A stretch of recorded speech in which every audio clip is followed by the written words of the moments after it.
Hello, everyone. My name is Yannis Apostolopoulos, and I'm the CEO of Specialty Coffee Association. The death of George Floyd, Breonna Taylor, Ahmaud Arbery, and Rayshard Brooks, and countless others clearly saw once more the systemic racism and inequality that exists in the world today.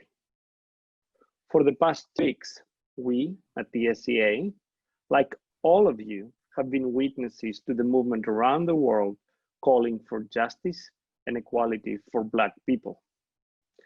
We have taken this time to have internal conversations on racism, inequality, and discrimination in the coffee industry, as well in our own association.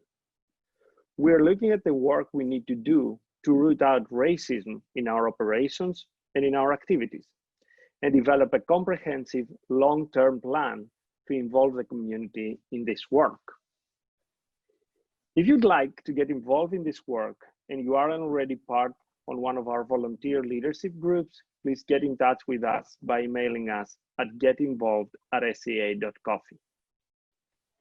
The genesis for today's episode of the CEO Roundtable was outreach from Janine Niyonzima-Aroian, owner of JMP Coffee and regional coordinator for the US chapter of SCA.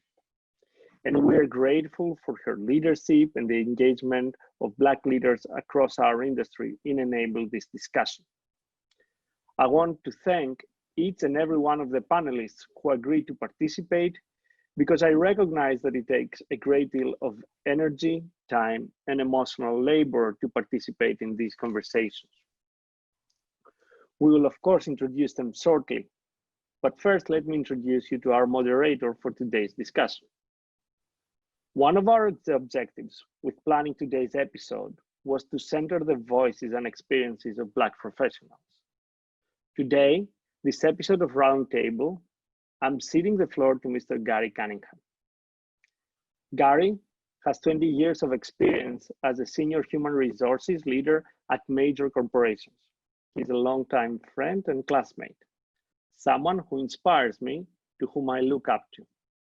So Gary, hello, and thank you for being with us today. Yannis, my pleasure. Thank you for having me.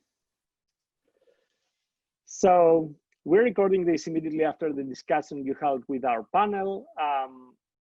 What is something that you took away from that discussion that you would like to send to the coffee community watching this, and something we should pay attention to?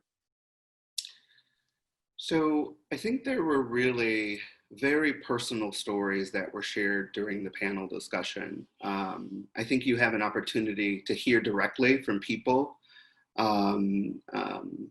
their journeys, and how those journeys for Black CEOs can be different from their white counterparts. And I think it's very compelling when you hear it directly from someone who's lived it.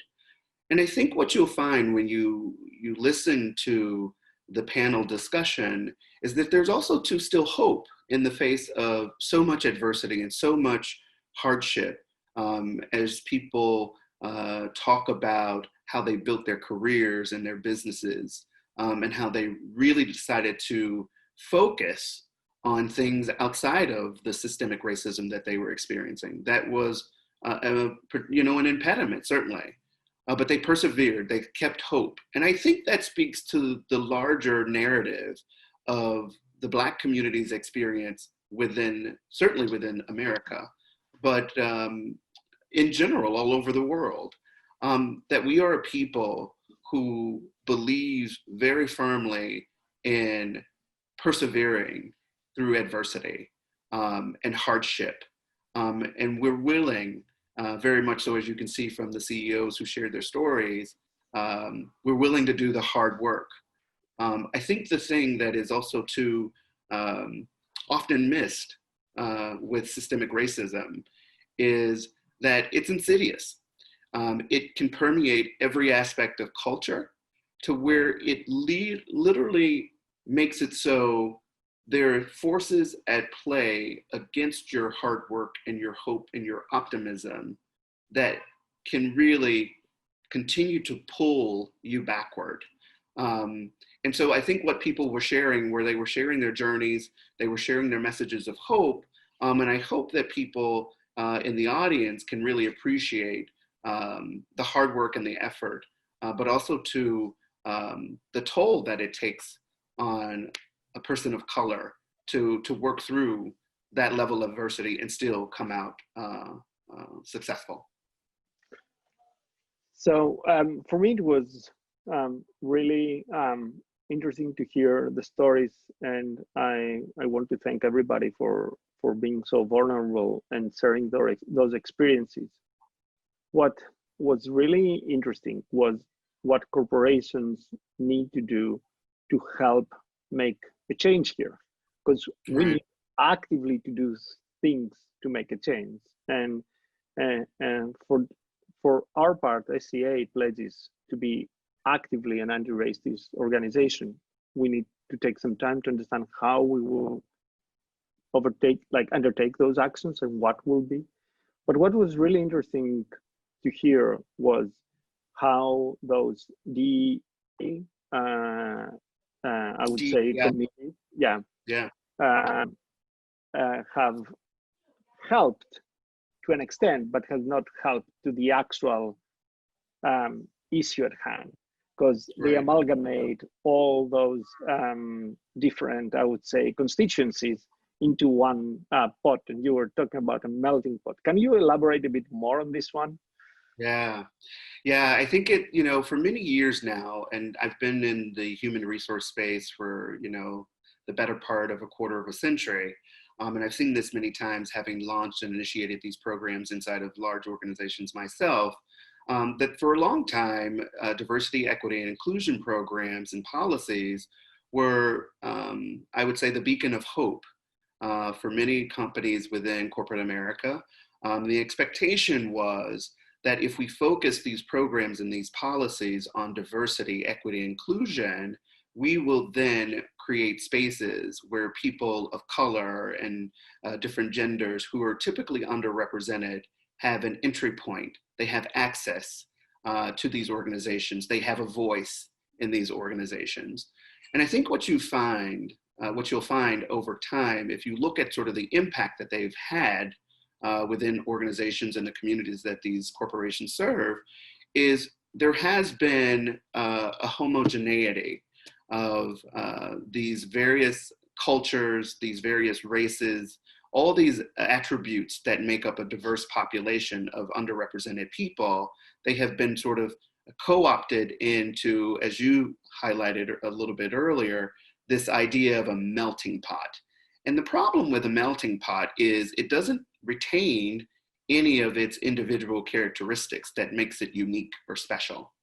And so what we're in essence saying with these programs that take this view of homogeneity, of diversity as a sort of catch-all phrase for all of these cultures and these differences, is we're saying that everyone is the same.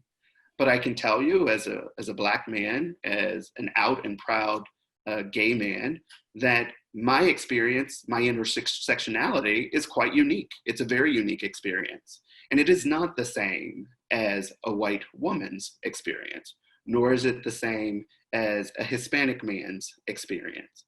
And so this is where we start to lose the efficacy of these programs, is by collectively speaking to all of these cultures, all of these differences in one sort of singular way. And we miss the thing that makes them unique, but also too, that really requires us to focus and do the hard work to create better programs, to give them access, to give them equity. And these are the things that I worry about with the current sort of state of DEI programs. But I think at this moment, with George Floyd's death, we are at a flashpoint. I think it's an opportunity for us to have a conversation about what we're doing inside of organizations and really have a paradigm shift in the approach that we've taken. So thank you, Gary. I will let you and let our viewers watch the interview. I think those are really important. I can't find words to express my gratitude for helping SCA, the coffee community, navigating through that. Thank you so much for your leadership. I do believe that what we're living today is not our future. It cannot be our future, and we will not allow it to be our future. So I think we need to make a decisive plan for action. So thank you so much. Thank you, Yannis. Thank you to the SCA for hosting the panel and creating a space where people could have this dialogue. And I hope that your audience really appreciates the journeys of each of these CEOs and learns something from it, how they can better support this movement, because it's really important and crucial that we get it right this time. Thank you. Thank you so much. Hello, everybody, and welcome to Roundtable. My name is Gary Cunningham. Today, at the invitation from Yannis and the SCA, I will be moderating a conversation with Black CEOs in the specialty coffee industry. Our discussion will be focused on the current moment, their experiences as Black professionals in the coffee sector, and what work it required to dismantle systemic racism in the coffee space and the wider culture. I want to welcome our panel, Jeanine Niyonzima-Aroian, owner of J&P Coffee, Phyllis Johnson, owner of BD Imports, Gilbert Gatali, CEO of Roots Origin in Rwanda, and Keba Konte, owner of Red Bay Coffee. Welcome, everyone. Thank you. So I really appreciate the opportunity to be able to speak with you guys during this difficult and tumultuous time, certainly for the Black community, but I think we're seeing it across the world. Tensions between the Black community have certainly been escalating, certainly with the riots, the protests, the demonstrations over the past few weeks. We've all seen them as a result of the killing of Mr. George Floyd, and most recently, Rayshard Brooks. We've all seen those demonstrations, the police brutality, the gassing of peaceful protesters, even outside the White House. When you saw the video or heard about what happened to George Floyd at the hand of those Minneapolis policemen on May 27th, I wonder, where were you? And how did Mr. Floyd's death affect you personally?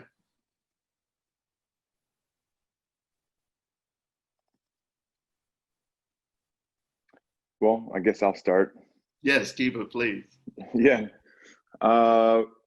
You know, I don't remember where I was because quite frankly, I still haven't watched the video. A screenshot and a written description will suffice. I understand, you know, there is on social media, when you watch one of these videos or you comment, you engage with it, it sort of unleashes an avalanche of these sort of brutal police brutality videos of killing, of just choking, and it's actually quite a lot, and it takes an emotional drain. So, you know, I do pay attention to these things. I try to read about them, but I still have not to this day watched the 8 minutes and 46 seconds of what really in my mind are becoming almost snuff videos. But I do, you know, I do recall, you know, the atmosphere and in here in Oakland, and just hearing the rallying cries and watching the uprising happen across the United States and now across the world. How it has affected me, it's you know, these are, you know, it's a continuum of these videos, of these incidents. So, you know, I don't think there was anything extraordinarily different about this video, except the conditions around it, right? The sort of the broader contextual conditions of the economic, you know, downturn and pressure, the whole kind of social isolation from our response to COVID. So this is just sort of maybe the last straw that broke the camel's back.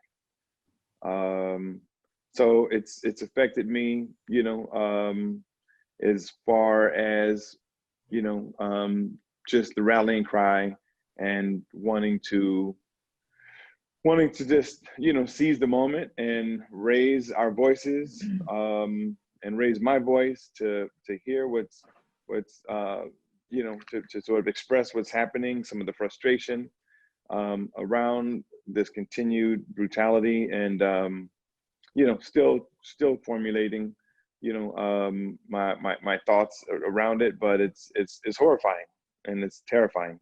Right. That it is. I can certainly agree with that. As a Black man, and as a citizen of this country, it was particularly difficult to witness. I did watch the video early on, and I often regret doing that. So I understand that. Thank you, Keba, for sharing. I wonder if anyone else would like to respond to the question as well. I would.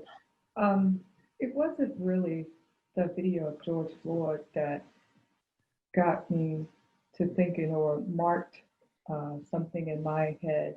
I was out shopping with my daughter. We were just our first trip out to a store that had opened here in Georgia. And we went out and we were looking at patio furniture. And as we walked in the store, the owner asked a few questions. And then he said, I think you should just go to a cheaper store. And he did not see us as being able to afford what he was selling. I knew it was a very high-end store. And so we both looked at each other and we just walked out. And so while we're sitting in the car, my daughter said to me, have you seen that video of the young man who was jogging Mom in Georgia? And she said, do you want to see it? And sitting there in the front seat, I said, yeah, I want to see it. So she showed it to me. And just to see his body fall.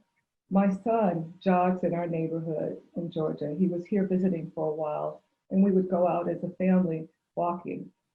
And that just struck me.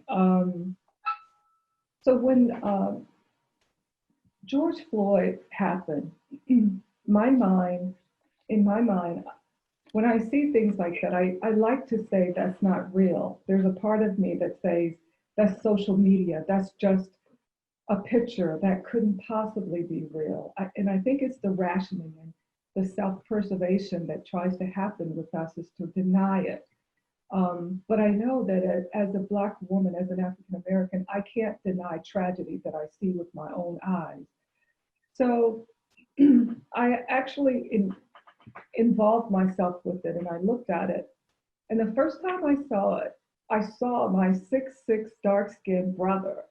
I have a brother who's about the same size, very lanky, very tall. My brother hasn't been the model citizen. He's been beaten up by the world and thought to be less than. So I saw it as a fight for my brother. And I know his heart, I know he's sweet and he's kind and he's gentle, but I know that the world has put a label on him that will never allow him to claim who he really and truly is. So as I thought and I processed, and there were times when I would wake up in the middle of the night and I would actually want to watch the video so that I could absorb all that it had, as sick as it was, in order to give me the strength to fight outward. So that's pretty much how I experienced it.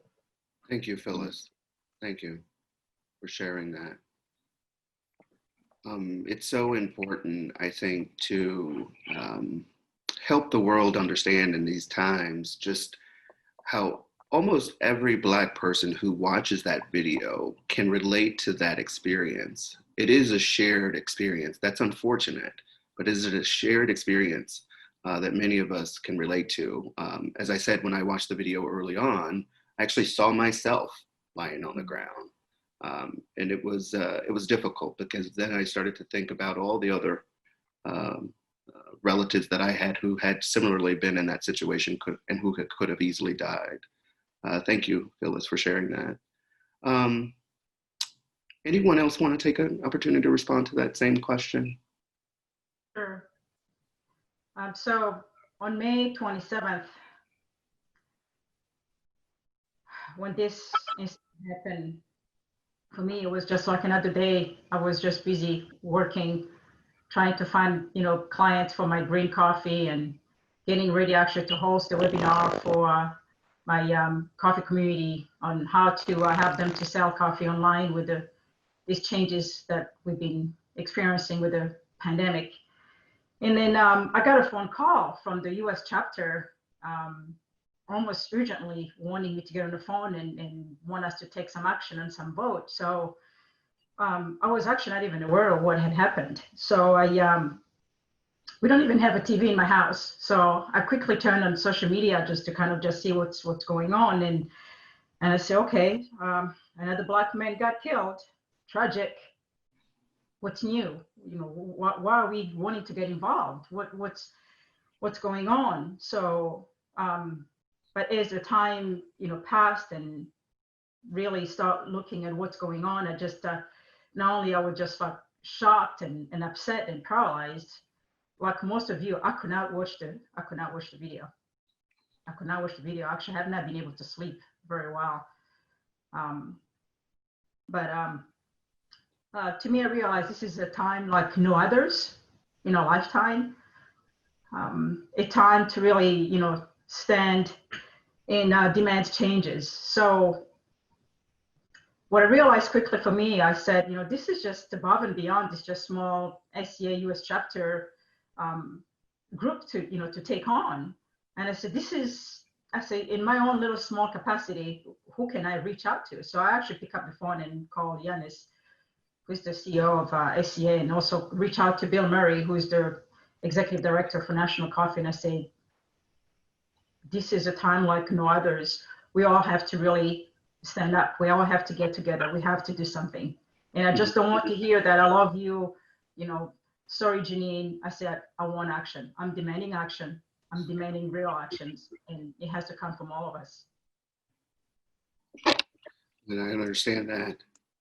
Thank you, Janine, for sharing that experience and the need for action. I think the moment is now, for sure.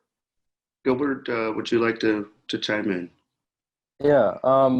So when I heard the news, I live here in Rwanda. So a friend of mine from the US actually just sent me a message that said, sent me the picture and the captions, not the video at first. And so I watched it, and similarly, I guess more to Jeanine, it was like, oh wow, this has happened again. Then I watched the video, and there's something that happened with that video. I think, you see a lot of police brutality. A lot of things were going on through my mind. Personally, I've been harassed by police. I wouldn't say to that extent in the US, but in Canada. And so, I suspect a lot of Black men feel this.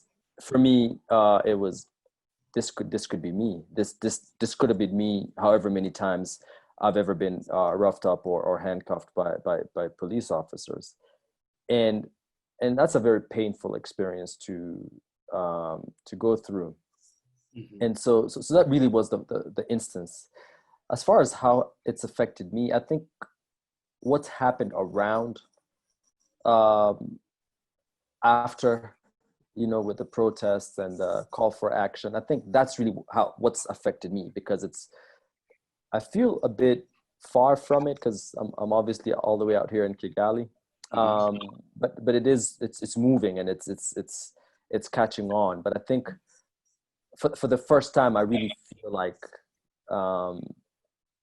people are talking, people are coming out, people are opening up, and I almost want to just be there. I want to be a part of that, and I'm sure there's stuff that could be done from this end, but as a young Black man growing up in that part of the world, and just feel stifled and always feeling like there's not much that you can do. And slightly older now, and I see all these things happening, and you almost want to say, at the very least, I want to be, I want to be at a BLM march. I remember back in the day when there was the Million Man March, and I was dying to go to DC and be a part of that, and I wasn't. But there's a marker of some sort that you felt like you can do. But in this particular time, that's the feeling I'm getting right now. So I'm being affected in that sense that it's opening up and action is needed, and I'd love to be a part of it, and I'm trying to find how I can be a part of it from this end. But the experience itself was horrifying, but I think what comes out of it much more than anything is me putting myself, or me realizing that could have been me, and that's scary. Yeah, I think that, you know, you've heard on different news reports, people trying to analyze what is the difference between George Floyd's death and other Black men and women who have died at the hands of police. And I think that you hit on something, Gilbert, that maybe is a difference, is that it's catching on all over the world, and people are reacting to it in a way that is unprecedented. You know, it reminds me of a quote from Dr. Martin Luther King that he wrote in a letter in 1963 from the Birmingham, Alabama jail. And he said, "Injustice anywhere is a threat to justice everywhere." And I really think that this sentiment is what's resonating with people, certainly this younger generation. I wonder if you guys wouldn't mind sharing with the panel and our audience an instance where you felt either dispowered or denigrated, certainly by the injustice of systemic racism, while you were either building your career or your business. And then what did it take? What did you take away from that experience, either positive or negative? And then how, in your view, do we really begin the important work of dismantling systemic racism, so that the next generation of Black leaders and entrepreneurs don't have to go through it? Gary, if I may, I had one other thought on the previous question. So one of the tropes in response to police brutality in some of the videos that we watch is that, the victim should have just not resisted. They should have just complied with the police orders, and then there would not have been a problem, right? He wouldn't have gotten hurt if he just followed the instructions. This is proven false over and over again. We saw in subsequent videos, even with George Floyd, that he did comply, and ultimately he was killed. And you're watching, these videos, and you imagine yourself there and what you would do, and and how could you not sort of like struggle and resist to save your own life, right? Just self-preservation, one of our most core human instincts. And that would for sure get, we've seen that before. You would just get a bullet, a taser, or whatever. You resist, you die. You comply, you die. And even the sort of 15 or 20 people around watching, witnessing with their cameras. And if they stepped in to help this human being being killed right before their eyes, they too would face a similar fate.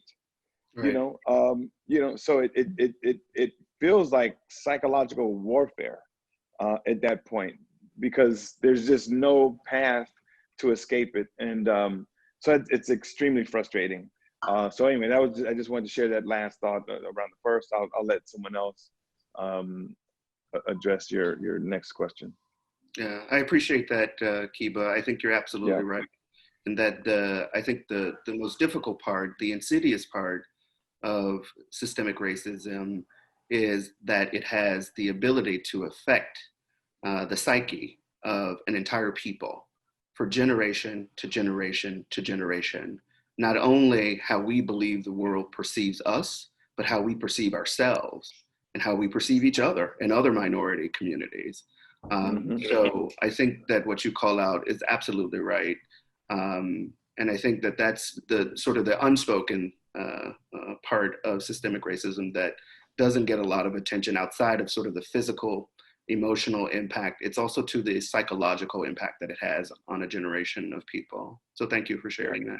Did anyone want to take an opportunity to speak to the previous question? Happy to repeat it. I'm sorry. You were mentioning consider a situation that happened in your business where you felt like you were dealing with racism that was impacted you and what you did afterwards? Early on, I can't remember how long ago, after our company was started, we had negotiated a contract with a major corporation, and we were supplying coffee, roasted coffee to their retail locations throughout 200 college campuses in the US. We would provide special coffees that told a story. We would engage at a very high level as far as marketing materials. When you would walk into their cafe, you would feel as though you just walked into Rwanda or Burundi or whatever. And I would get a lot of responses from the students, even who went to college, and said, you know, I stopped by our cafe today and we had this beautiful coffee from Kenya, and just the story of the people and the taste of the coffee. Well, the customer, what I found out was the customer would always say, we're going to give you more business. We're going to give you more business. We purchase about $10 million. We spend about $10 million a year on coffee. We were getting less than 1% of that, and we were devoting so much time to their marketing. And I remember going to their national conference or in Washington, and I get to my seat and I sit down and I open the brochure, and my picture is plastered all through this brochure. And I look up and I see other people. There's not one person in this 5-page brochure that's not a person of color. It's the workers, it's the people who work in the food service industry. And then I look up on stage and I see no color. And I was just frustrated. I was frustrated. And being a young entrepreneur, it was so hard to just figure out, because you're saying, am I crazy? They keep promising me business, but there's all this moving around and it just doesn't happen. And finally, one day I remember reading a book, Unbowed, by Wangari Maathai, a Kenyan woman, that basically talked about being fearless in the face of danger and going after what you believed in. And when I put the book down, I called the customer and I said, you know what, no more. We don't want your business. We don't want to be exploited in that way. And I thought about the same reason why I needed to walk away. It's the same reason why I came to coffee, is that I saw a lot of exploitation. And then I had allowed myself, I had built a company and allowed myself to be in an exploitive relationship with this customer. They were shocked. They were like, no one has ever said goodbye. And I said, yeah, I'm sorry. It's just not who we are. What I learned from that is that it freed up my time, and I was able to go out and gain other relationships. And in those relationships, the buyer said to me, I said, why did you choose my company? And she said, because it's about time that we live up to who we say we are. So what that did for me is that it made me realize that you don't have to be captured by someone who's wanting to abuse your talents and your skills, and to go forth and find those who are like you, find those who share the same values as you. I think that's so important, Phyllis. And, you know, in my work in people space for the last 25 years, I always tell people who ask, you know, if you focus on what your core values are and you navigate that and you make sure that they align in whatever you do, that's where you will find your happiness. That's where you will find where you're supposed to be. Mm-hmm. And, you know, the opposite of that is when you find that your values aren't being aligned. I think there's information there too. So thank you, Phyllis, for sharing that. Janine, what did you think? Have you ever had the opportunity to learn from systemic racism as a result of building your business or your career? So when I hear your question, I got chilled because, you know, in my life, I just have, you know, decided just to ignore it all and just decide just to work harder and smarter as a Black woman, and then thinking that way I would just get ahead. So just to give you a good example, when I used to work for one of the Fortune 500 companies in telecommunication, what I had the exact same title, same responsibility as my counterpart. I was a GM for the subsidiary in Europe, and he was a GM for the subsidiary in Brazil. Same responsibility. If anything, I was the best performer in the company. But yet, I was paid 20% less than my counterpart. And I didn't learn about that until later on. But when I did, my response was to walk away. I walk away and I start my own business. At that time, I start a nonprofit called Defund International, where I would have a chance to be empowered first and also empower others. And it was later on when I started the JNP Coffee, which trade coffee in Burundi, then again, to educate and empower children and women of my country, Burundi. Because for me, that was just like the only way that I really felt like I could get ahead by just, empowering others. So that was the way of dealing with the situation. So it's not for everybody, but that was, for me, that was the way. And so I fight for just getting them the best price for the harvest, because I know they work very hard. I fight for bringing education for them, because I know education is the only thing that can get all of us ahead. No one can take that away from you. And when you educate them, you're bringing more opportunities for them and sustainability to actually be able to not grow their own families, but also to grow the communities. So for me, that has been my answer to really the racism that we are facing in this world. Thank you, Janine, for sharing that. I think it's a powerful story, and I think it's one that many of us can relate to on a daily basis. Just deciding that what we have to endure as a result of the color of our skin, that it won't define our success. And so many of us decide to put our heads down and to power through and focus on the work and the deliverables and being the best that we can. But, the question still remains, is it enough? Is it enough as we go forward? Maybe, Gilbert, would you care to address the question on the table, which is, what was the story that impacted you, that you learned from in the face of systemic racism? How did you deal with it? How did it affect you? I'm going to tell you a story about one of my experiences. I don't necessarily think this was the experience that transformed my life. I think systemic racism is something that we experience so often that it's almost hard to pinpoint one, or we even experience without even realizing that we're experiencing it. And so this particular story is as a young 25-year-old male, I graduated with a degree in international development studies in Toronto. I'd worked for a few years, and I'd always wanted to move to work in Africa. And I'm originally from Rwanda, so Rwanda was always my first choice. And so I applied for a job with an organization, an international organization that works with youth who are refugees. And so I applied for a job. I did first interview, it went really well.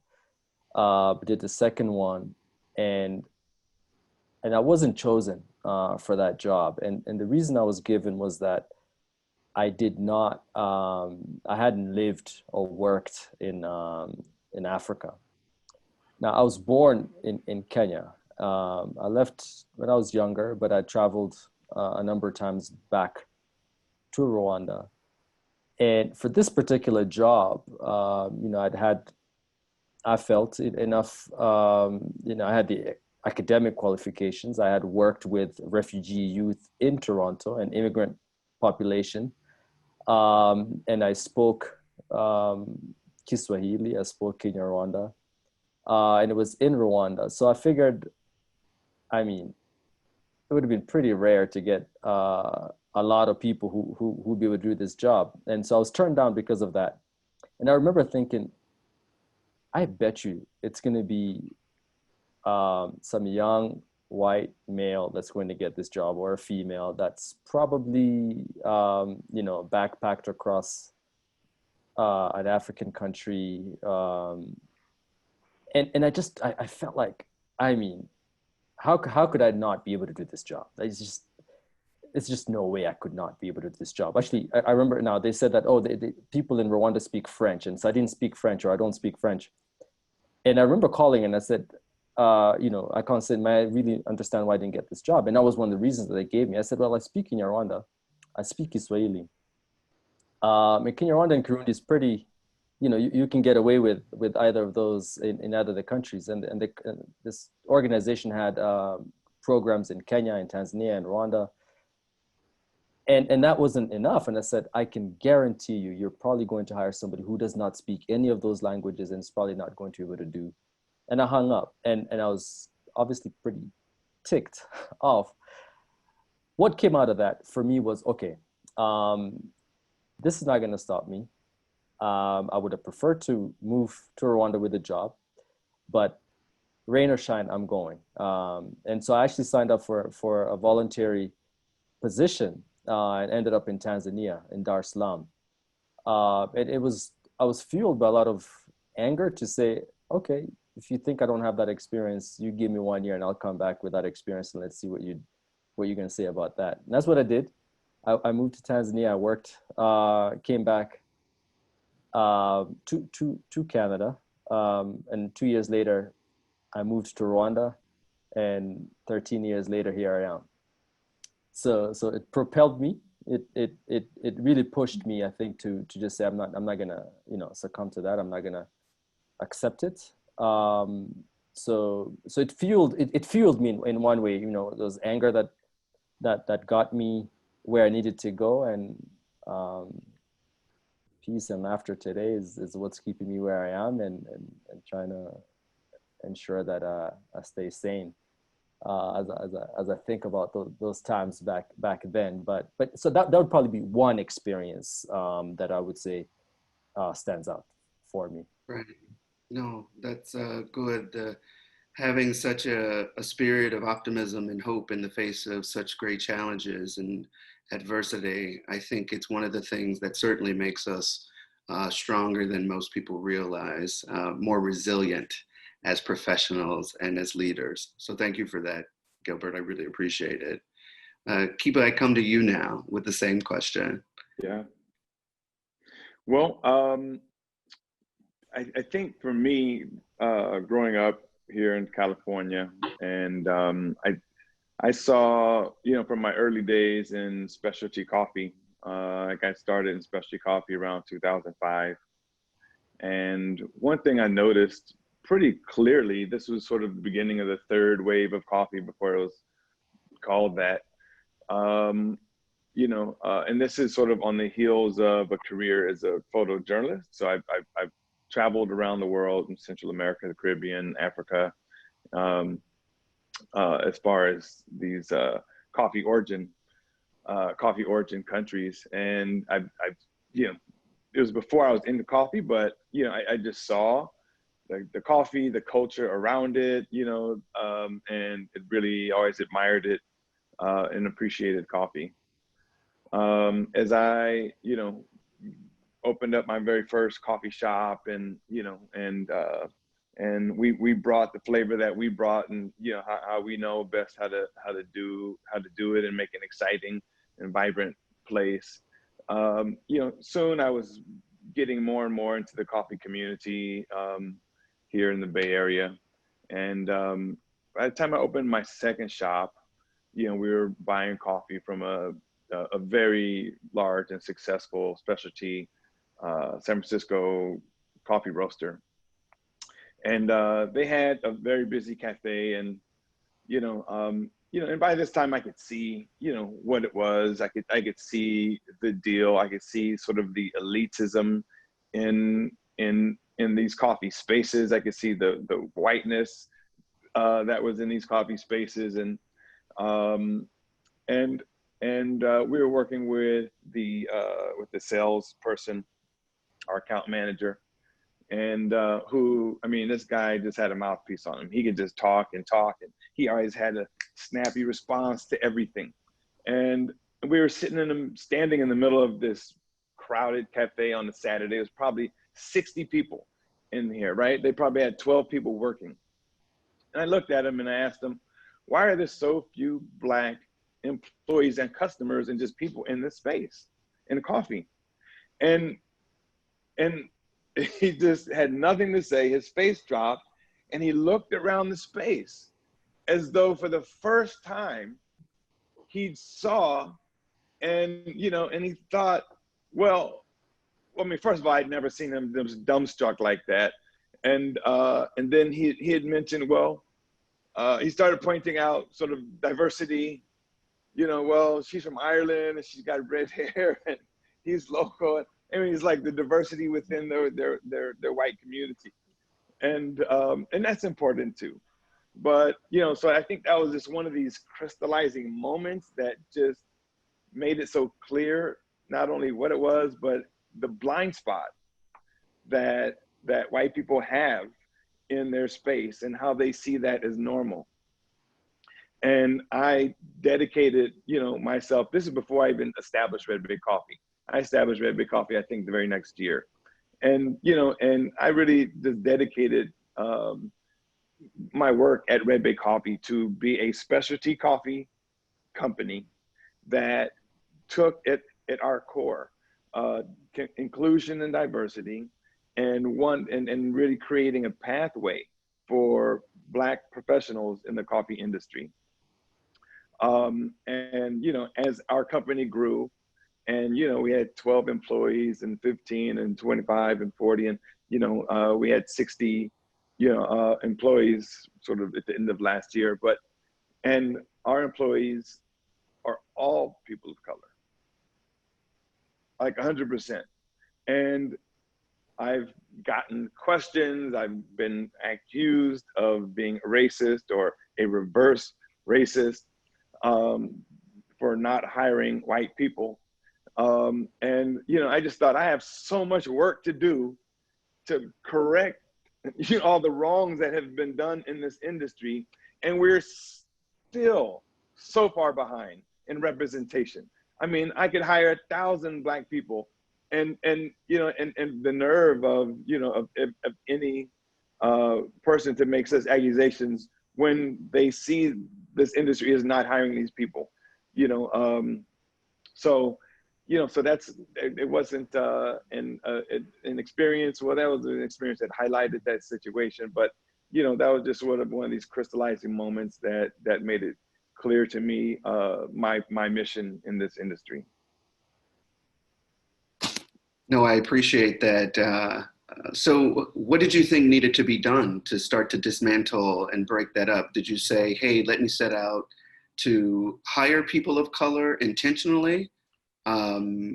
Yes. What else? So, right, because, and what you'll see is more of the commercial coffee brands will have a very diverse sort of frontline stand, right? The workers, the baristas, the bussers, they'll have a lot of diversity there. But if you peel back that layer and look at their upper management, the C-suite and the top executives, they're almost exclusively white, like what Phyllis witnessed on that panel discussion. So, and the challenge was, to build a coffee company, we needed more than just baristas who you could find Black and brown baristas with experience. But if you're looking for head roasters, and if you're looking for QC managers, and if you're looking for like people with deep coffee experience in an industry that has not nurtured and made a path and developed a pipeline of professionals and training, it's not there. So, so how do you go about that and start building a network and a company full of these professionals that don't already have the experience, but you have to have experienced leadership. So we would find, chefs, we'd find bartenders who had developed taste palate, find people who worked in the chocolate industry who had roasted chocolate and cacao because they're similar. So we had to find folks with sort of similar backgrounds that those skills could lend themselves to coffee. And then pretty soon we began to build our reputation, and Black coffee professionals came to seek us out, and it became easier over time. But but still, we went on a path to develop the leadership that we could not find. Wow, such a powerful story, such intentionality. I really appreciate that, Keba. We're coming up on time. There's so many more things that I want to know about that. I know, Phyllis, education is something that you care about and have expressed recently in an open letter to the coffee industry. There's so much more I could ask you guys about that. I'll move it forward to our next question unless somebody has something else they'd like to add on that around dismantling systemic racism in the coffee industry. Okay. So one of the things that Keba just called out was the blind spot of white people. And, you know, for years now, certainly in the people space where I've been for the last quarter of a century, many companies, large and small, have launched these various number of initiatives really to express their support for people with diverse backgrounds. They focused on equity and inclusion and diversity, as you know, often called DE&I programs. They've done all kinds of things, different policies they've created, programs, something called employee resource groups, where it creates an opportunity for underrepresented people to form, let's say, micro communities within an organization to share their experiences and their stories. All of these things have been really sort of held in high regard as sort of the answer to systemic racism, at least from the corporate perspective. I don't know if any of you have ever participated in any of these programs, but I'm really curious, you know, in light of Black Lives Matter and the I Can't Breathe movement, you know, and also to considering that we're still in the midst of a global pandemic, which is also to highlighted some serious inequities, not only in the financial system, but the education system, the healthcare system, the housing system, et cetera, et cetera. What were you and your teams already doing to fight systemic racism at your companies, at your organizations, to close this, this equity gap? And then what more are you prepared to do as we go forward to stem the tide of systemic racism? Here, I'd like to mention a few things. I have a small organization. My organization has always been small. When I need contract workers, I hire contract. I have a very small staff. But definitely, it's like Keba, it's 100% either women, people of color. Yeah. The one thing I wanted to say about all these initiatives, my company is a certified minority supplier in the state of Georgia. We had a certification when we were in Illinois, and we participated in those types of activities early on. And that whole idea of the supplier diversity and all of that. And I came back to something that I thought about 20 years ago, a discussion that my husband and I had when we were just learning about this whole space of diversity.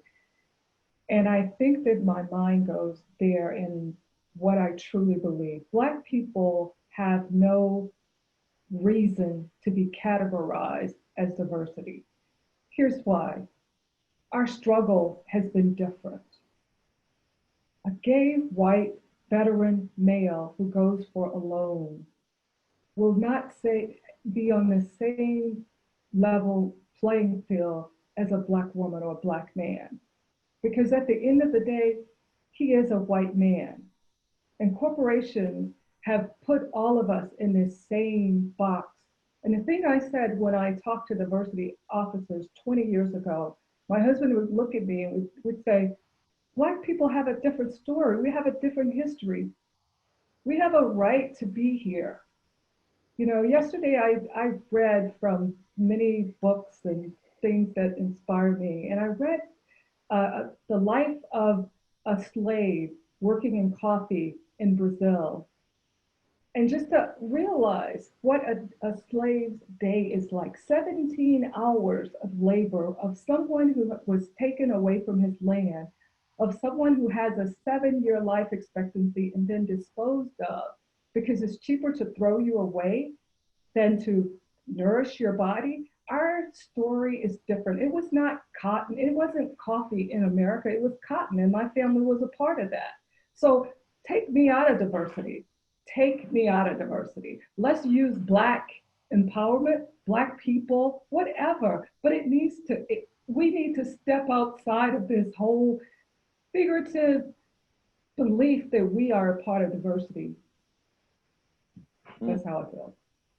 Yeah. Oh, that's good, Phyllis. And I think that's one of the things certainly I can relate to, because I think that, Martin Luther King said it best in an interview I recently saw in 1967. He said, white people must understand that we are the only population that has endured slavery on American soil. And that then carves out a special niche for us in terms of the wealth that was created in this country, and how we labored to provide a basis or a foundation for that wealth, and we're not given anything in return for it. We were not given housing or land or sheltered once the Emancipation Proclamation was signed. And this is something that has been carried over again for generations to come. But we are very much part of the fabric of American society and history as white people. And I don't know if you guys have had a chance to take a look at the 1619 project that was launched in the New York Times, but I thought it was a very compelling composition of essays and poems about the journey of Black people in America. Definitely highly recommend it to you and our audience if you haven't taken a chance to see that. Keba, you were about to respond to the same question, I think, as Phyllis. Oh, I mean, I think I was sending an amen, but obviously, but I mean, my experience with, I mean, in terms of our organization, that's kind of that's what we do. So, but in reference to some of these positions in the companies, when I first heard of these positions, like, wow, there's a director of inclusion and diversity. Like, these people are made to not only get employees, but also vendors. So I was like, I thought this was going to be such a great opportunity to help grow our business and our mission and help us deliver on this. But, over the years of working with some of these folks who are, the people who hold these jobs are well-meaning, very, very often. And, many people aren't aware of this. Very often, that's not even their full-time job. They're taking this on as a voluntary assignment, right? As in addition to their other responsibilities. But now there's some of them are getting that as a full-time job. But across the board, what I found is that they really don't have any real power. They don't have any decision-making power. They can make introductions, they can make suggestions, they can make recommendations. And I've seen people with the word chief in front of their name. And they know our brand, they know the work that we do, they know our quality, they know we're competitive with the biggest, commercial, products that they sell. And they've not been able to even help out to replace a Starbucks contract or something. So I've been pretty disappointed in the whole inclusion and diversity, industry inside the companies and the roles that many of those folks play, unfortunately. So that's insightful. What do you think we should do? What do you think should be different? I think we should, use this moment. Now, I don't know how long this window will be, where people seem to be a little bit woke, right? The corporations, the institutions. But I think we should use this to support those roles and to give them more decision-making power. I think, in terms of that segment of the struggle, in terms of really including more folks who have been unrepresented in these companies, whether it's employees or vendors, because I would make an argument that bringing on an employee into one of these companies is a powerful thing. But when they bring on a vendor who is supporting, sort of dozens and many times of employees, with the ecosystem that reverberates out, because we're also engaging with unrepresented vendors of our own.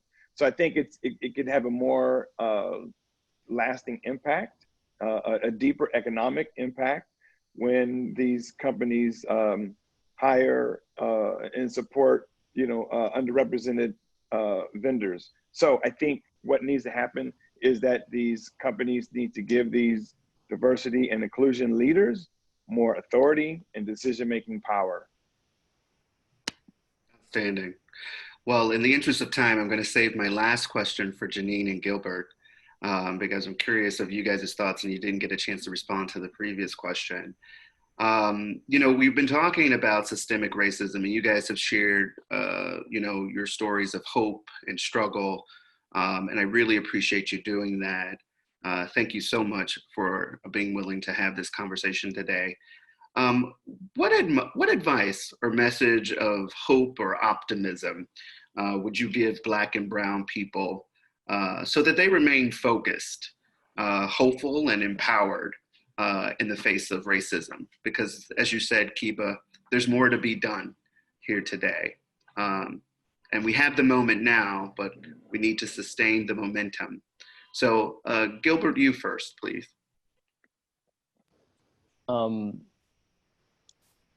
Thanks, Gary. What's advice to Black and Brown brothers? I really think what's happening today in the US and flowing into the rest of the world is it's a great time for us to take advantage of the fact that people are listening, people are looking, people are hearing, people are concerned. And I'm finding and seeing that more and more people who are not people of color are actually being brought out and being told, but this isn't right. And they're actually coming out and saying, you know what, maybe I've got some issues that I need to work out. And so I think it's a perfect opportunity for us to be able to highlight some of our experiences.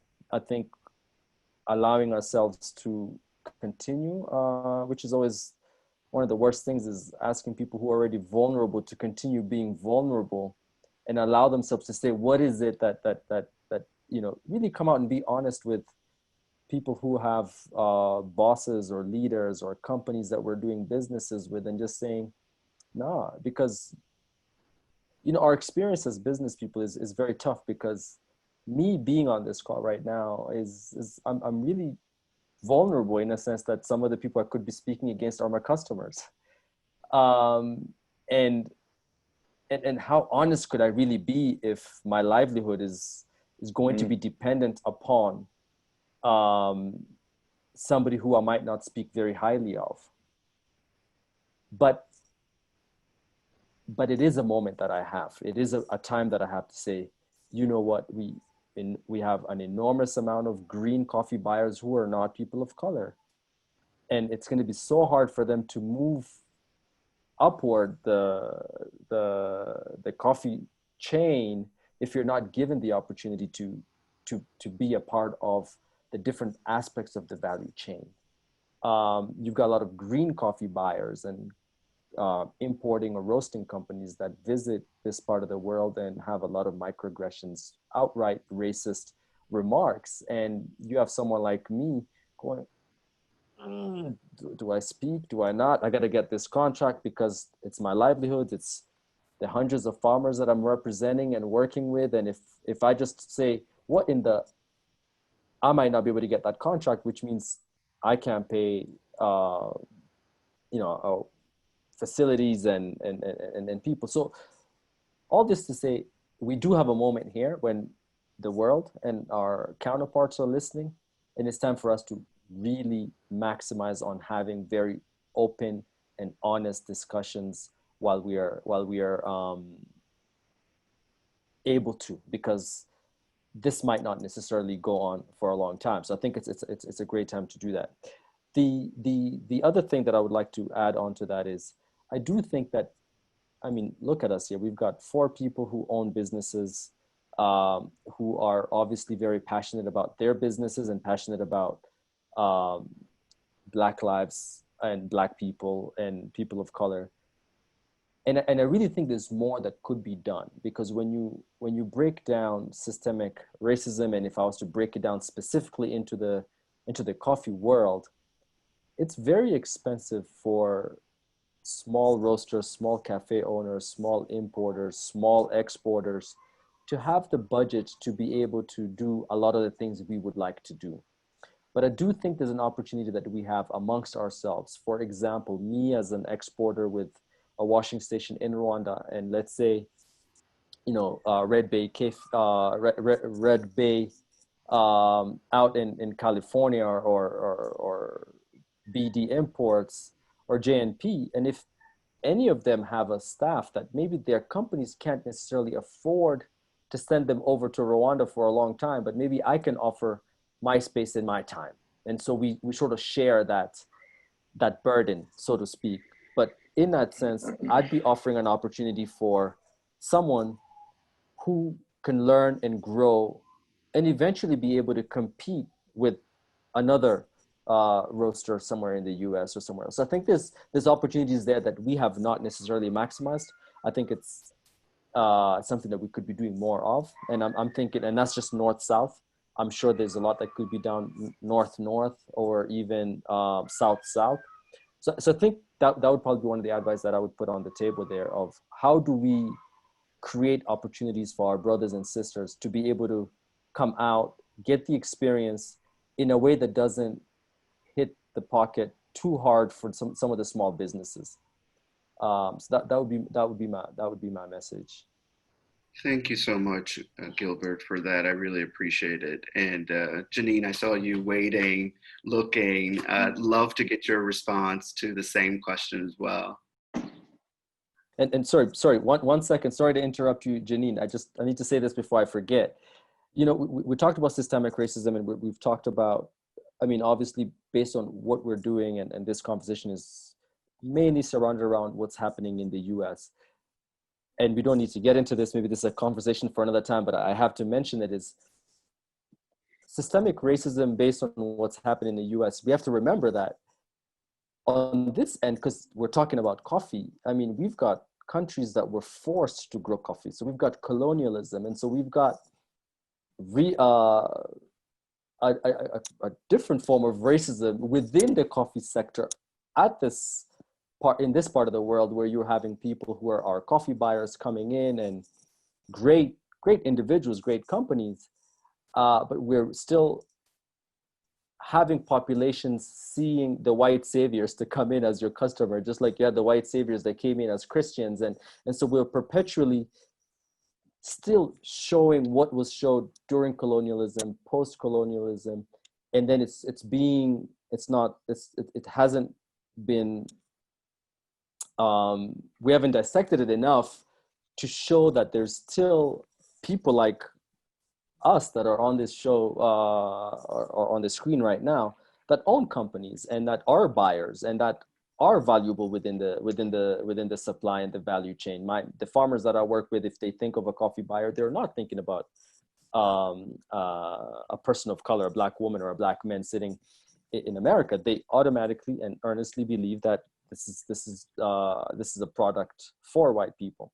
So I think there's, outside of the U.S., we need to also look at it and how it's manifesting itself in this part of the world, because colonialism is just such that's a monster in itself when we talk about racism in this part of the world in the context of coffee. So I wanted to make sure that I mention that before I forget.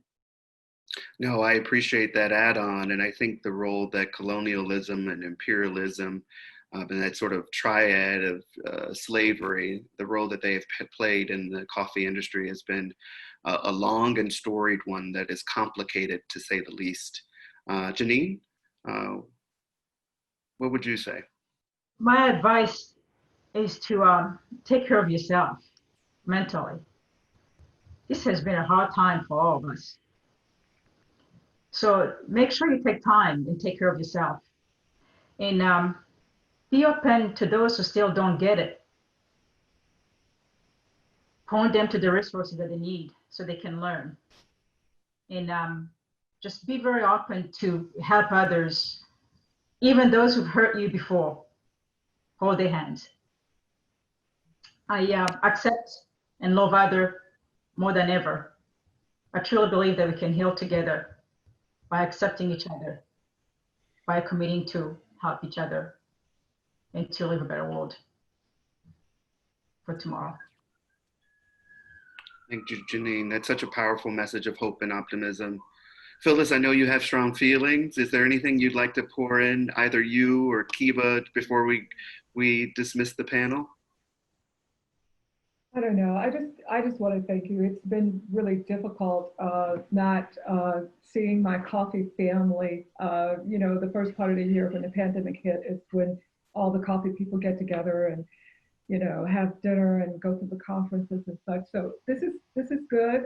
It's so good to see you guys. I'm excited for going forward. I really am. This is a moment in time. And as I look back in history, I know that the future is bright. This generation won't let us repeat what we've done, and they're going to add new things to it. They have new tools. They have greater education. And I'm really excited. As passionate as I get in reading, you know, the way people's lives were years ago, I still have that passion. I still have that fight, and I believe in this industry. It has given me so much that I can't sit on the sidelines and not give it what Black people have to give. I can't do that. I have to be a part of that gift to coffee, re-giving of coffee. Thank you, Phyllis. Keba? Yes, I would just say in closing, as a call to action to the SCA, is to look deep inside the organization and understand that the calls today from the street, from this movement, from the Black Lives Matter movement, from the I Can't Breathe movement, it's not enough to be non-racist. It's not enough to just sort of eliminate the racism from an organization. Or better yet, how to do that is to really invest in actual anti-racist work, right? We want the SCA to be an anti-racist organization, not just a non-racist organization. There's a lot of resources out there, you know, if to research and to find that out. Also, another growing movement here is to defund the police. Now, that doesn't mean to eliminate all police departments or the policing, but it's really to examine the funding that we're providing to the various police departments. It's around accountability. It's around, you know, not using the police as a catch-all for any problem that a society, community, or an organization has. So I would also encourage the SCA to examine the contracts that they may have with police departments at various conferences, and to look into that and start a conversation with the members. That's really the best practice, and that's how we want to move forward. So I'll just add that. And Thank you, Keba. And I want to, Gary, I want to thank you for moderating this. I want to thank Phyllis and Janine and Gilbert for this conversation. We could obviously talk all day, and you know, among ourselves, if we do. And I look forward to you know, tapping into this International Black Coffee Association that Gilbert is trying to get started, and see where these conversations go. You have some work to do, Gilbert. I think there's a mandate for you. So, Janine, Phyllis, Keba, Gilbert, thank you so much for allowing me the opportunity to hear your stories and go on this journey for the last hour with you. I think it's important that we share as Black people to lift up our community, so that people understand, white people understand the history and where we're coming from, but also to know that I have very strong feelings that it's not our job to educate them. We really need for them to educate themselves and to seek out the information to also to support this movement. So thank you to the SCA for hosting. It was my true pleasure. Thank you very much to all of you. And I wish you well. Thank you very much, Gary. Yeah. Thank you. Thanks, everyone. Bye, Gilbert. Thanks, everyone. Good luck with your dog. Thank you, everyone. Thanks. Thank you. Bye.